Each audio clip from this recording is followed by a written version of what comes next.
जय श्री राम। हरे कृष्णा कृष्ण कृष्ण हरे हरे, हरे राम राम राम हरे हरे। जय श्री राम। सभी को हरे कृष्णा। डॉक्टर मोदलाल आप सबका स्वागत करता है। आज हम भगवत गीता के अध्याय 3 कर्म योग के विषय में बताऊंगा कि ये कर्म योग क्या है। भगवान कृष्ण ने कर्म योग के विषय में क्या बताया है, उसका सारांश क्या है, उसका सार क्या है, कर्म योग का सार क्या है, इस वीडियो में मैं आपको जानकारी दूंगा। आप ध्यान पूर्वक सुनिए और मेरे वीडियो को कम से कम लाइक, कमेंट और सब्सक्राइब कर दीजिए, क्योंकि मैं योग, भगवत गीता और होम्योपैथिक दवा पर आपको वीडियो बनाऊंगा, जानकारी दूंगा। रोज लाइव आता हूं 5 बजे से भगवत गीता लेकर के, उसके बाद योग को मैं लाइव करता हूं, इसलिए आप मेरे चैनल को सब्सक्राइब कर दीजिए। तो हरे कृष्ण। क्या है कर्म योग में भगवान कृष्ण ने क्या बताया है, सुनिए। अपने कर्तव्य कर्म को करना है तो कैसे करना है? कर्तव्य को करना है, कर्म को करना है, लेकिन फल की चिंता नहीं करनी है। अपने कर्म को करते हुए फल की चिंता नहीं करनी है। कर्म योग का सरल अर्थ, जो इसका शुद्ध अर्थ है, कर्म योग का जो सरल अर्थ है, अपना काम को ईमानदारी से करना है, अपने काम को स्वार्थ से रहित होकर के करना है, स्वार्थ को छोड़ करके अपने कर्म को करना है।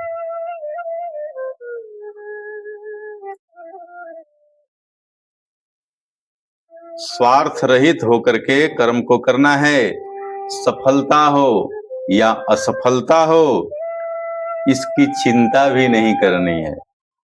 सफलता मिलेगी कि असफलता मिलेगी, इसकी चिंता नहीं करनी है। और कर्म के जो फल होता है, भगवान के चरणों में अर्पित कर देना है। कर्म को भगवान को समर्पित भाव से करना है। गीता का एक प्रसिद्ध श्लोक है, कर्मणाधिकार वास्ते मा फलेषु कदाचन। तुम सिर्फ कर्म करने के अधिकारी हो, फल के अधिकारी नहीं हो। फल तुम्हारे हाथ में नहीं है, फल तो हम देते हैं। कब देंगे, कैसे देंगे, ये सिर्फ मैं जानता हूं। तुम्हारा अधिकार केवल कर्म करने में है, फल में नहीं। फल देना मेरा काम है, इसलिए तुम सिर्फ कर्म करो और मेरे ऊपर सब कुछ समर्पित कर दो। मन को शांत रखो, मन को शांत रखो, आलस्य को त्याग दो और अपना कर्तव्य करो। लोभ और अहंकार को छोड़ दो, लोभ और अहंकार को छोड़ दो। सफलता और असफलता में समान रहो। अनुशासन और संयम रखो, अनुशासन में रहो और संयम में रखो। अपने इंद्रियों को संयमित रखो, और जब भगवान के कर्मों में रहोगे, भगवान के दिव्य कर्मों में लगे रहोगे, तो इंद्रियां संयमित हो जाएगी। आगे क्या कह रहे हैं देखिए। नौकरी कर रहे हो तो ईमानदारी से करो, बिजनेस कर रहे हो तो ईमानदारी से करो। बिना स्वार्थ का मदद करना है, मेहनत करना है, लेकिन तनाव कम रखना है। मेहनत करना है लेकिन तनाव नहीं रखना है।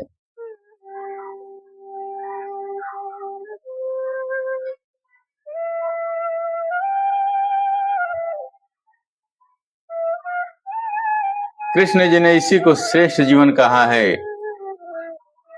इसी को श्रेष्ठ जीवन कहा है। जब ज्ञान हो जाएगा, आपका कर्म सही होगा, तो आपका जीवन श्रेष्ठ हो जाएगा। ज्ञान योग और कर्म योग, ये दोनों मिलकर के दिव्य योग बनता है, दिव्य ज्ञान कहलाता है। जब आपका कर्म सही होगा, कर्म सही कब होगा? जब आपको ज्ञान हो जाएगा। और भगवत गीता का ज्ञान, ये कर्म योग का ज्ञान तो सबको होना चाहिए। जब भगवत गीता का कर्म योग का ज्ञान हो जाएगा तब आपका कर्म सही होने लगेगा। यही आज के जीवन में कर्म योग का महत्व है। कर्म करते हुए ईश्वर को याद करना है, कर्म करते हुए बीच बीच में ईश्वर को याद कर लेना है। नौकरी है, पैसा है, व्यवसाय है, दिन में कोई भी कर्म कर रहे हो, काम कर रहे हो, तो काम करते करते भगवान को भी बीच बीच में याद करना है। दूसरे की भलाई को सोचो, दूसरे की भी भलाई सोचना है। अच्छा कर्म ही आपका पूजा है, अच्छा जो काम करोगे यही आपकी पूजा है। कितना हो पूजा करोगे तो लास्ट में आपको अंत में उसका यही अर्थ होगा कि आप दूसरे को सेवा कितना किया, दूसरे का भलाई कितना किया। इससे आपका कर्म नापा जाएगा, इससे आपका कर्म का नापा जाएगा कि आपने दूसरे को कितना उससे लाभ पहुंचाया। ज्ञान भी बांटा तो उससे कितना को लाभ हुआ, भलाई किया, किसी का रोग दूर किया, किसी का पैसा से मदद किया तो उससे कितना किसी का लाभ हुआ, यही देखना होता है। मन को शांत रखो, लोभ और अहंकार को छोड़ दो और अपना कर्तव्य करो। यही भगवान कर्म योग में बताए हैं। भगवत गीता में यही तो भगवान कृष्ण जी ने बताया है, कर्मणाधिकार वास्ते मां फलेषु कदाचन।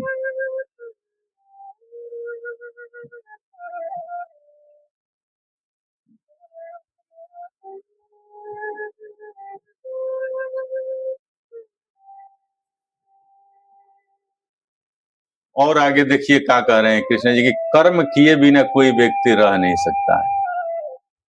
बैठता है, सुतता है, फिर भी वो कहीं ना कहीं उसका मन किसी कार्य में लगा हुआ है। तो कोई भी व्यक्ति बिना कर्म किए नहीं रह सकता है, एक क्षण भी नहीं रह सकता है। कर्तव्य पालन करना सबसे बड़ा कर्म है, सबसे बड़ा धर्म है। अपने धर्म और जिम्मेदारी को निभाना चाहिए, अपने धर्म और कर्म को निभाना चाहिए।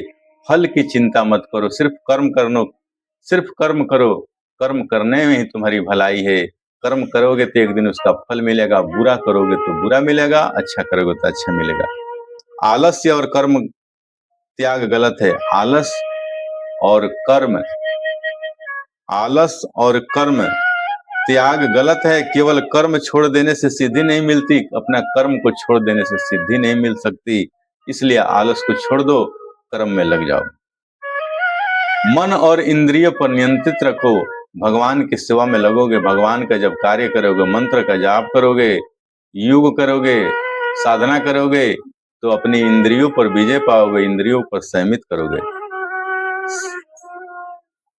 श्रेष्ठ व्यक्ति का आचरण करो, श्रेष्ठ व्यक्ति का आचरण करो और समाज को दिशा जो देता है ऐसे लोगों के साथ रहो। सामान्य लोग ऐसा ही अपनाते हैं जो बड़े लोग करते हैं। ईश्वर को समर्पित होकर कर्म करो, अहंकार छोड़ करके कर्म करो। कर्म योग मुक्ति का मार्ग है। कर्म योग मुक्ति का मार्ग है। सही कर्म से मनुष्य आध्यात्मिक उन्नति प्राप्त करता है। प्रसिद्ध श्लोक है एक, कर्म योग में एक प्रसिद्ध श्लोक है, नियत कुरु कर्म त्वम कर्म जयायु हाक्रमण, अर्थात अपने कर्तव्य कर्म को करो, अर्थात अपने कर्तव्य कर्म को करो, क्योंकि कर्म न करने से कर्म करना अच्छा है, क्योंकि कर्म न करने से कर्म करना श्रेष्ठ है। यह अध्याय सिखाता है।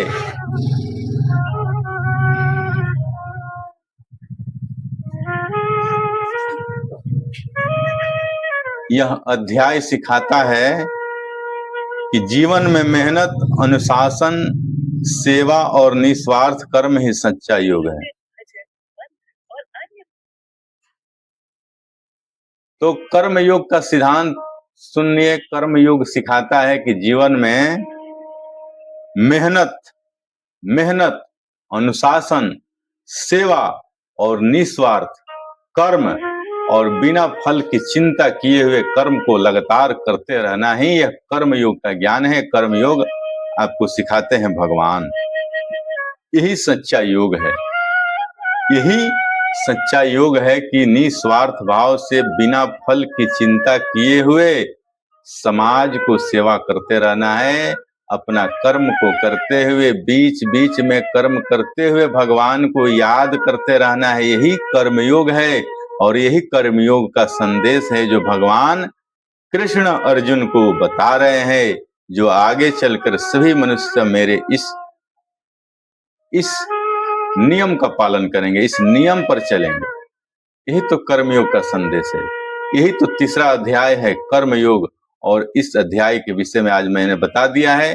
इसको सुनिए कि कर्म करना है, फल की चिंता नहीं करना है। अहंकार को और आलस्य को छोड़ो, कर्म करो। कर्म करना श्रेष्ठ है, आलस्य में रहने से अच्छा कर्म करना श्रेष्ठ है। बोलिए कृष्ण भगवान की जय।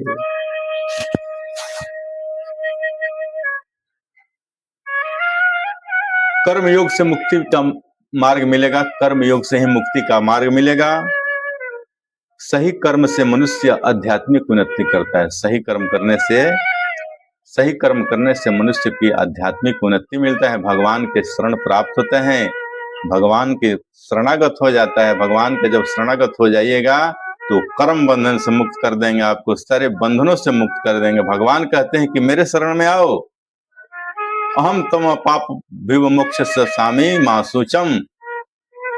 सभी कर्म को, सभी धर्म को छोड़कर मेरे शरणागत हो जाओ, मेरे ऊपर सारे छोड़ दो। कर्म का जो फल है उसको भी छोड़ दो, कर्म का जो बुरा फल है उसको भी छोड़ दो। सब मैं तेरा पाप हर लूंगा, सब तेरा दुख हर लूंगा। यही तो भगवान संदेश दे रहे हैं। सर्व पापेभ्यो मोक्षयिष्यामि मां शुचम। मेरे शरण में जो आ जाता है, मैं उसके सारे कर्म के बंधन जो है, कर्म का जो फल है, बुरा जो फल है, उसको मैं उससे मुक्त कर देता हूँ, उसको क्षमा कर देता हूँ। इस चैनल को सब्सक्राइब कर लीजिए। मेरा नाम डॉक्टर मोदलाल है और इस चैनल को सब्सक्राइब कर लीजिए। मैं रोज 5 बजे भगवत गीता लेकर के लाइव आता हूँ। उसके बाद योग करता हूँ 1 घंटा, और होम्योपैथी का मैं डॉक्टर हूँ। होम्योपैथी के विषय में आपको दवा दूंगा, अच्छे जानकारी दूंगा, जिससे आपको स्वास्थ्य में लाभ होगा। और स्वास्थ्य ही वरदान है। स्वास्थ्य जब होगा तब ही भगवान की प्राप्ति के लिए मंत्र का जाप, योग की साधना, और कहीं भी रहोगे आप सुखी रहोगे। बोलिए जय श्री कृष्ण।